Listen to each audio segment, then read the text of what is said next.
a commercial mariner notified the Sector Miami Command Center that they had located a capsized 25-foot vessel about 40 miles east of Fort Pierce, Florida. That Good Samaritan, again, who's a commercial tug and barge, stopped and rescued a person off of the hull of that vessel and kept him on board while he waited for a Coast Guard vessel who retrieved the person and transferred them ashore for medical care. The survivor reported leaving Bimini Saturday evening with 39 other people on board the vessel. The vessel capsized shortly after they departed due to severe weather in the area.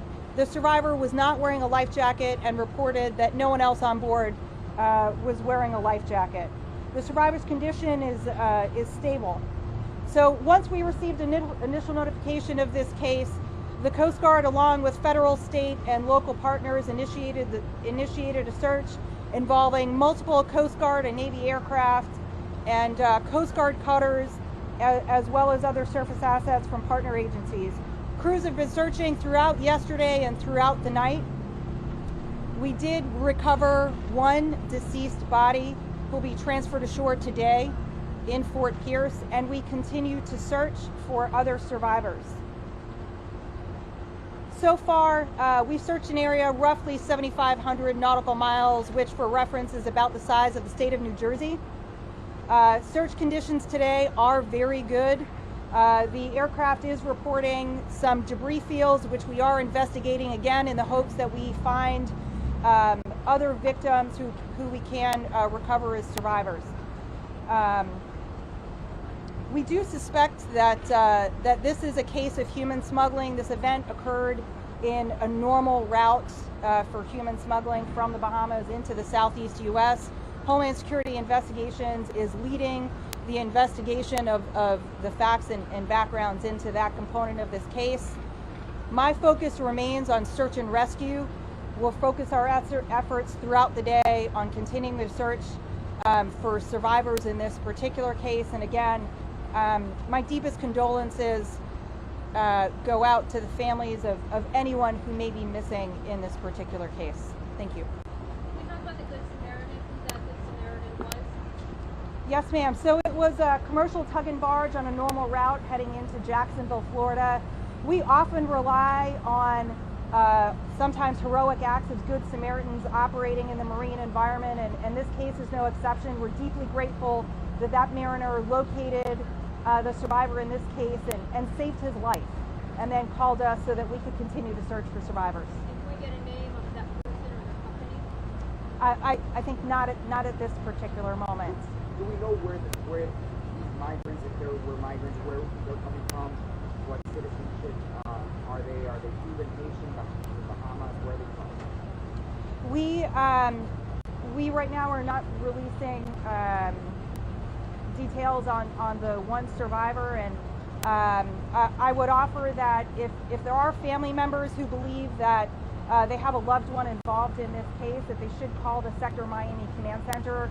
But at this time, we don't have any indication of those nationalities, but we do know that they departed from Bimini.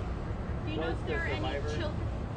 Do you know if there are any children who are on that boat by any chance, or is there age range? Right now, we really are focused on the search efforts to find any survivors, and the makeup of who was on board is important for investigative efforts later, and certainly whoever was on the boat, it's the most important thing to us is to find them as quickly as possible. Can you tell us a little bit about the body recovered, how you found it, and a woman, a man, any details about this finding?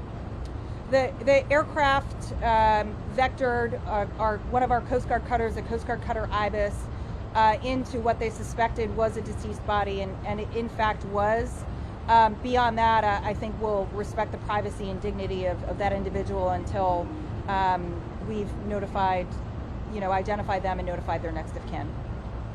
Yes, you mentioned that this was a common route for human smuggling. Can you talk to us a little bit about that journey that these people would have gone through, since it's a common route? Honestly, I think the decision to take to the sea is a complicated one.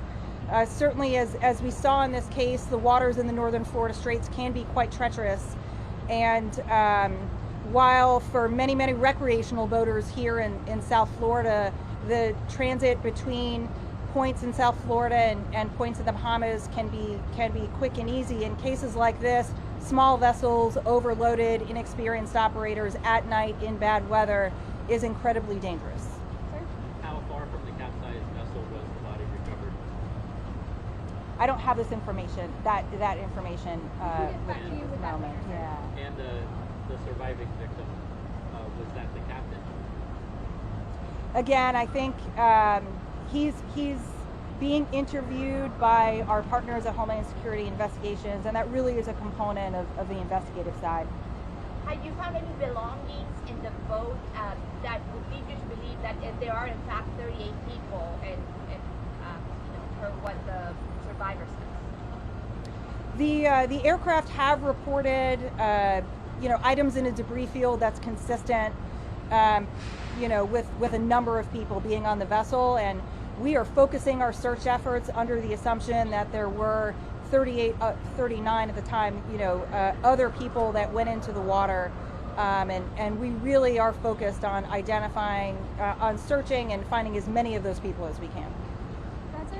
Tell us about the capsized vessel. What type of vessel was this, and was there any indications as to how it was rigged up that this was being used for smuggling? So when we received the report, our focus was on getting the survivor immediately back to shore for a higher level of medical care.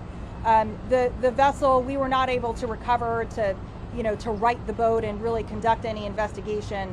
Honestly, we marked it as a hazard to navigation and really focused on the life-saving and search and rescue efforts focused on the people. So we didn't conduct any investigation or inquiry into the vessel.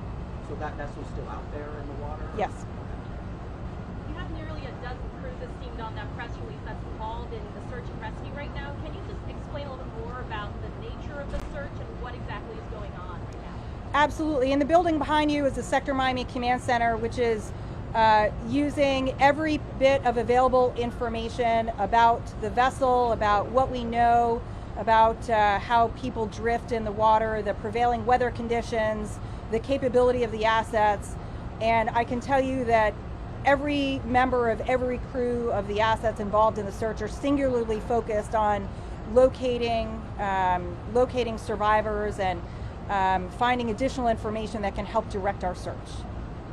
And this happened on Sunday, but today's now Wednesday. Realistically, I mean, how long can people survive in the water? Realistically, it depends on the person. What we understand of the event, the vessel capsized because of prevailing weather conditions and the loading of the vessel. Without life jackets, anyone is disadvantaged to survive in the water. Life jackets save lives, no matter what the circumstance. We continue, right? We've got multiple aircraft up today, 3 Coast Guard cutters, multiple crews out there focusing the search effort, again, being directed by the Sector Miami Command Center to find people as quickly as possible. But it is dire. The longer they remain in the water without food, without water, exposed to the marine environment, the sun, the sea conditions, every moment that passes, it becomes much more dire and unlikely that anyone could survive in those conditions. All right, last question. Are you working with any foreign governments on this, the Bahamas, the real Bahamas? Right now, the search and rescue effort is a U.S.-led effort. Because of where this is located, it is a joint interagency effort, as it always is. Our interagency relationships in South Florida are incredibly close at the federal, state, county, and municipal level. This is an issue that impacts us regionally in South Florida. Those 700 individuals, in the last fiscal year alone, we had 700 individuals we suspected were smuggled into various points throughout South Florida. So while this particular case is all U.S., there have been other cases that have involved the government of the Bahamas. This is just not one of them. All right. Yep. Last question. How long are you prepared to search, and have you seen just more cases of smuggling lately? Honestly, we're using every piece of information we can to make sure that we are exhausting our search efforts. But we can't search forever, and there does come a point where, as the authority who makes a determination to suspend active searching, I have to make that tough decision to bring assets home and stop actively searching. We continue to leave cases open in incidents like this, where if we gather additional information, if there are sightings, we can always go back and continue to search. Those are difficult and complex decisions, understanding there are human lives at stake, and there are loved ones, potentially very many of them, who are concerned about family members in this particular case. So it's complex. Right now, we're going to continue to search throughout the day, reevaluate, and we'll continue to do that every step of the way.